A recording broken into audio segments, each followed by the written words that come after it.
Jaren Jackson Jr. gets into the All-Star game. And when you look at his points, he doesn't have more points than Anthony Edwards. He doesn't have more rebounds than Anthony Edwards. He doesn't have more assists, more steals, more anything, more pizzazz, more flair. He can't play baseball better. He can't play football better. Like, he can't do anything better than Anthony Edwards, but somehow he's in the All-Star game. And he's a good player. He's a good player with the Grizzlies. We get that. But I feel like the Grizzlies, because they've become such a forefront of like arguments and fights and dumb stuff, that people tend to look at them now more. And he just got in. Again, there's a conspiracy out there that Sam's probably going to hit on. But what do you think about that one? Anthony Edwards snubbed. Jaren Jackson made the play All-Star game. Yeah, I don't understand what's going on with that. I look at just games played. Like, Anthony Edwards has been available every game of the season. Jaren Jackson, I looked at his status right now. He's even day-to-day right now. Like, the Grizzlies got into that brawl, if you want to call it a brawl, with the Cavs last night. Jaren Jackson is on the bench chilling in his Fear of God clothing. Like, that's what's going on with Jaren Jackson. The Grizzlies have played 52 games this season. Jaren Jackson has only played 35 of them. How do you give a guy like that an all-star nod over Anthony Edwards? I'll give you another guy, Paul George. He's played in 38 games this year. He's 23 points, 6 rebounds, 5 assists. Ant's numbers are better, but he's Paul George. And that's probably where the conversation stops right there. But it, you know, when you talk about like, oh, it's a youth movement in the league, and, you know, guys like Ja and Zion and all this getting into the All-Star game. Well, where's the love for Ant?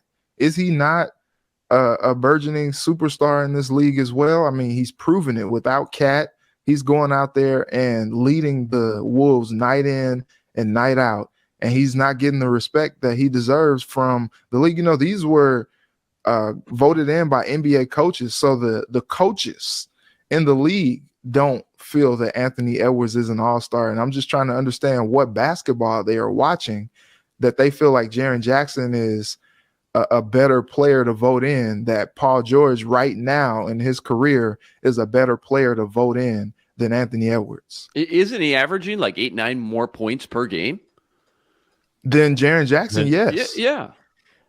Well, Sam has a thought about that. Well, fairness in this argument, guys. Jaren Jackson is not on the court to score. Jaren Jackson is the best defender in the NBA. Yeah. So that's a huge part of this. Like, if you look at the FanDuel odds, Jaren Jackson is minus 180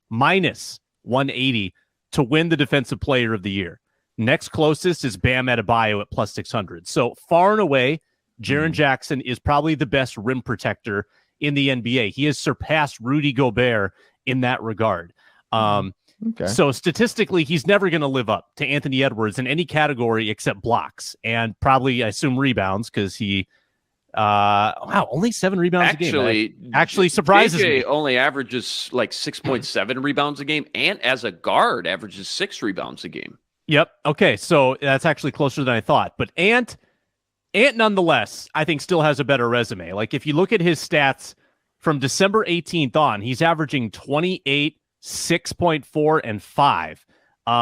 That's absurd. He's shooting 47%. The Timberwolves are playing great basketball, and he's just one of the most electric young players in the game. I mean, that's the kind of guy you want headlining this youth movement. And Ant isn't going anywhere. I mean, he's going to be a stalwart in the upper crust of the NBA for the next decade. So it surprised me.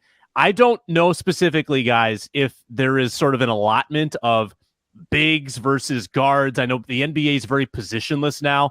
I don't know if it's Jaren Jackson specifically who took Ant's spot. I don't know enough about it. Maybe the Paul George argument is more valid, Reggie, because that's actually, well, I guess they list him as a forward, but he's more of that kind of off, like, wing type of player that Ant is. So I don't know. I think I should be enraged, though.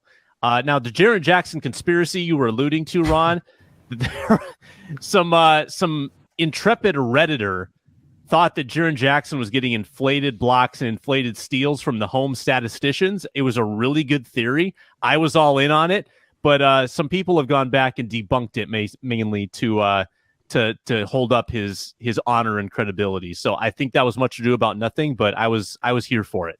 Yeah, and I get it. And that's why the fans don't get the last vote, because the All-Star game is not about defense. I don't think anybody's going to play defense. The score is going to be like 160 to 148. Like I don't know if they're doing that weird scoring again with Kobe Bryant number, and you got to hit a certain number, and then this is the number to get to.